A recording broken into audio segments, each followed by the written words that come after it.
Welcome to ECNTRADE Daily Video. Before we begin, it should be noted that any advice is of a general nature only and that your personal circumstances have not been taken into consideration. Hello everyone, my name is Rob Clayton and thank you for joining me.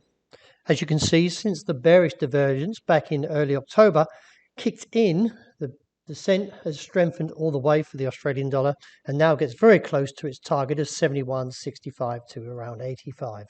Couple of things to take note: although this downtrend is holding very well, along with the ADX to support the bear case, we've got an inverted hammer, which is to the bearish candle, so it's a weak signal, and also the fact is there was some divergence.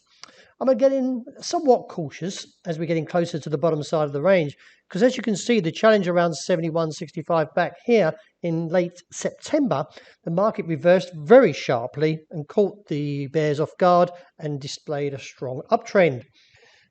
Now, giving back all these gains, I feel we're getting very close to the bottom side of the range as the dollar index, which measures the greenback strength against a basket of 6 major currencies, refreshes its July 2020 highs around 96.53, and therefore could see a little bit of twist in some of these patterns, and the Aussie may rebound very soon.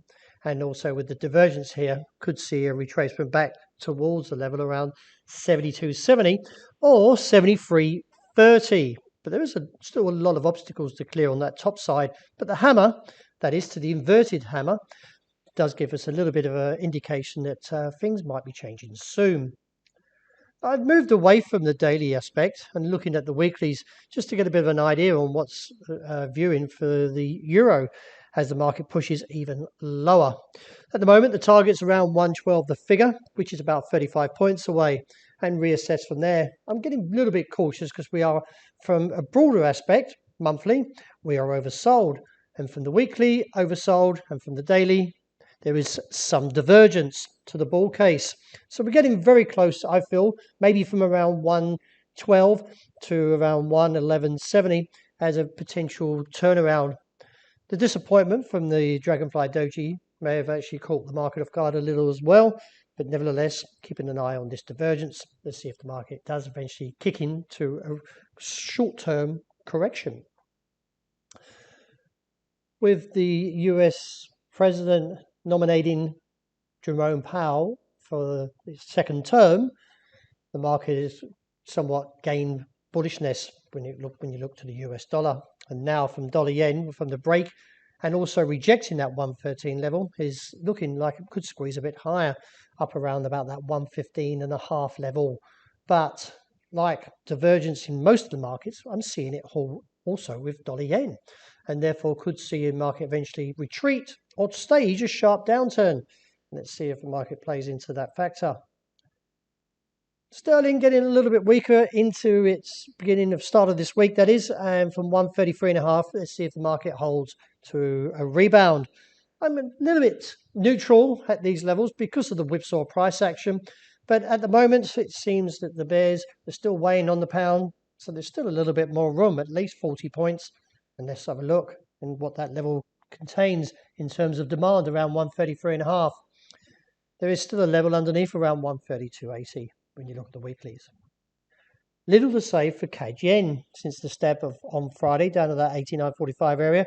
The market is now coasting sideways or consolidating, and little to gain, but still the bearishness is still likely to hold to another challenge of that 89.45 area and reassess. With a 2.5% drop, gold has managed to take out that level of 1,844, reaches its target of 1,816.18 area, and still poses a threat to the downside. I feel from the recent drop, and a very, very bearish candle here, could actually see a further decline down towards the region of 1,797, maybe even around 1,750, where I've outlined in blue here. The reason behind that is when you look at the broader picture, is that the market's just confirmed from the weekly, but we do need to see from the end of the week though. But from a shorter term picture, that is from the daily, not going out too far to the broader case, is that we are still breaking down in terms of gold. Oil's consolidating above the level of 74.70. Let's see if the market can take that level out. I've got a feeling that we may see that break. because the indicators are still somewhat negative. ADX trending bearish, RSI married to the MACD to a bearish case or to a negative case. Let's see if the market can take 74.70 to expose a region of $72 a barrel. Well, that wraps it for today. Thank you very much for joining me. And as always, look out for the intraday report. I hope you enjoy the rest of the day.